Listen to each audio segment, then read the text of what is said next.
কাছে টাকার কোনো অভাব ছিল না। সে এতটাই ধনী ছিল যে টাকা দিয়ে সে কিনে নিয়েছিল সমুদ্রের মাঝখানে একটি সম্পূর্ণ দ্বীপ। দ্বীপটিতে সে গড়ে তোলে দৃষ্টিনন্দন বাংলো, সবুজে ভরা পার্ক আর এক বিলাসবহুল রিসর্ট। এই রিসর্ট ছিল শুধু ধনীদের জন্য। সাধারণ মানুষের সেখানে ঢোকার সুযোগই ছিল না। দেশ বিদেশ থেকে কোটিপতি, ব্যবসায়ী, প্রভাবশালী লোকেরা হাজার হাজার ডলার খরচ করে এই দ্বীপে বেড়াতে আসত। সবকিছুই ঠিকঠাক চলছিল, কিন্তু তারপর রাতে অদ্ভুত ঘটনা ঘটতে শুরু করে। কিছু কাস্টমার বলতো তারা গভীর রাতে বাংলোর জানালার পাশে অচেনা ছায়া দেখেছে। কেউ বলতো পার্কের গাছের ফাঁকে সাদা পোশাক পরা কাউকে হাঁটতে দেখেছে। আর কেউ কেউ তো বলেই ফেলল এই দ্বীপে ভূত আছে। No, there are no ghosts or spirits here.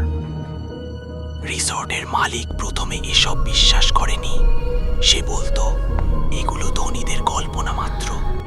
কিন্তু এক রাতে সে নিজেই দেখে ফেলে নিজের বাংলোর দরজার সামনে কেউ দাঁড়িয়ে আছে। মুখ নেই, চোখ নেই, শুধু একটা শীতল উপস্থিতি। পরের দিন থেকেই জেফ্রি এপস্টিনের রিসর্টে আসা কমতে শুরু করে। আর ঠিক তখনই এক ভিন্ন বিপদ নেমে আসে। সরকারি তদন্তে ধরা পড়ে তার অর্থের উৎস ছিল অবৈধ। অবশেষে একদিন তাকে গ্রেপ্তার করা হয়। I'm sorry. কি ভাবছেন কাহিনী এখানেই শেষ? না, এখন তো মাত্র শুরু। সব বিলাসিতা, সব টাকা, সব স্বপ্ন এক মুহূর্তে শেষ। তার জেল হয়, আর জেলে বসে সে প্রতিদিন স্বপ্ন দেখতে শুরু করে। ভয় আর আতঙ্ক বাড়তে থাকে। সে রাতে ঘুমানোর পর অনেক অপ্রাপ্ত বয়সের মেয়েদের ভূত দেখত, যাদেরকে সে খুন করেছিল। আসলে এক সময় তিনি ধনীদের বিলাসিতার জন্য দাওয়াত রাখত। এমন কোনো বাজে কাজ নেই যেগুলো তিনি করেননি। প্রভাবশালী লোকজন কোটি কোটি টাকার বিনিময়ে তার দাওয়াতে যেত মজা করতে। চলত সারা রাত নাচ, গান, পার্টি আর খারাপ কাজ, তাও আবার অপ্রাপ্ত বয়সের মেয়েদের নিয়ে। জেলের ভেতর রাত নামলেই একজন কয়েদির চোখে ঘুম নামে, আর সেই ঘুমের সাথেই শুরু হয় স্বপ্ন, যেখানে সে মেয়ে ভূত দেখতে পেত। চারপাশে নরম আলো, কিন্তু বাতাস ভারী। হঠাৎ সে খেয়াল করে তার চারদিকে দাঁড়িয়ে আছে অনেক মেয়ে। প্রতিদিন রাতেই সে স্বপ্নে দেখে সে জেলে নেই, সে বসে আছে তার নিজের পুরনো রিসোর্টে। জেলের ভিতরেই কিছুদিন খুব ভালো ছিল। প্রভাবশালীদের সাথে সম্পর্ক থাকায় জেলেই সে বাহিরের মতো স্বাভাবিক জীবনযাপন করে। কিন্তু সে ধীরে ধীরে যন্ত্রণাদায়ক স্বপ্ন দেখা শুরু করে। তারপর সে দিন দিন অসুস্থ হতে শুরু করে, আর তার আচরণ পাগলের মতো হতে থাকে।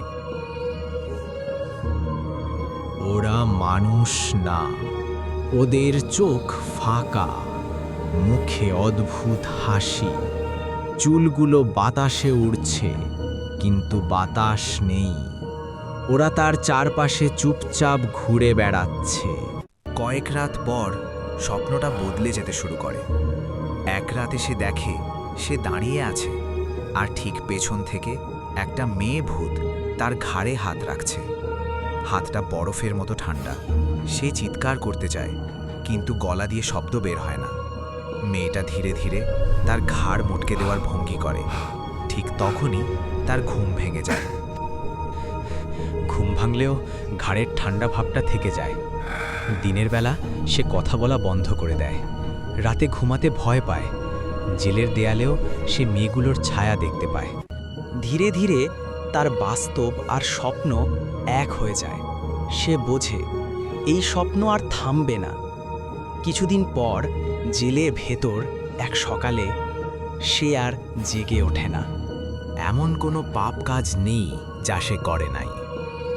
এক সকালে দেখা যায় কয়েদি অ্যাপস্টিন নিজ ইচ্ছায় অক্কা পায়। তার চোখ খোলা ছিল, মুখে ছিল সেই ভয়ঙ্কর স্বপ্নের মতোই একটা আতঙ্কিত অভিব্যক্তি। লোকেরা বলে কিছু স্বপ্ন শুধু স্বপ্ন থাকে না, কিছু স্বপ্ন মানুষকে ভেতর থেকে খেয়ে ফেলে।